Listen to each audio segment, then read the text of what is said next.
লেবাননে বিমান হামলা অব্যাহত রেখেছে ইসরায়েল। সাম্প্রতিক সময়ে লেবাননে ইসরায়েলের হামলায় নিহতের সংখ্যা ৭০০ ছাড়িয়ে গেছে। ২৭ সেপ্টেম্বর এই তথ্য জানিয়েছে সংবাদ মাধ্যম আল জাজিরা।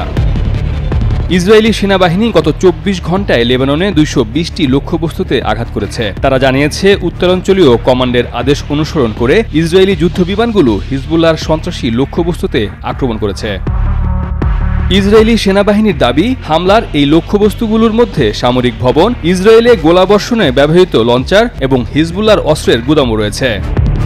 এদিকে ইসরায়েলের প্রধানমন্ত্রী বেনিয়ামিন নেতানিয়াহু লেবাননে উত্তেজনা কমানোর ক্রমবর্ধমান আহ্বান প্রত্যাখ্যান করেছেন। তিনি হিজবুল্লাহর বিরুদ্ধে পূর্ণ শক্তি দিয়ে আক্রমণ চালিয়ে যাওয়ার প্রতিশ্রুতি দিয়েছেন। তিনি বলেছেন, যতক্ষণ না হিজবুল্লাহ সীমান্ত জুড়ে রকেট নিক্ষেপ বন্ধ না করে ততক্ষণ হামলা চলবে।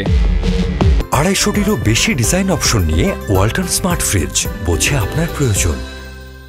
সম্প্রতি লেবানন জুড়ে হামাস সদস্যদের ব্যবহার করা কয়েক হাজার তারহীন যোগাযোগ যন্ত্র, পেজার ও ওয়াকিটকিতে একযোগে বিস্ফোরণের ঘটনা ঘটে। লেবানন সরকার ও হিজবুল্লাহ দাবি, ইসরায়েল বৈদ্যুতিক বার্তার মাধ্যমে এই বিস্ফোরণ ঘটিয়েছে। ২ দিনের বিস্ফোরণে সাধারণ মানুষসহ সশস্ত্র গোষ্ঠীটির ৩৭ জন নিহত হন। আহত হয় প্রায় ৩,০০০ মানুষ। মূলত এই ঘটনার পর থেকেই ইসরায়েল লেবাননের মাঝে সংঘাত বেড়েই চলেছে।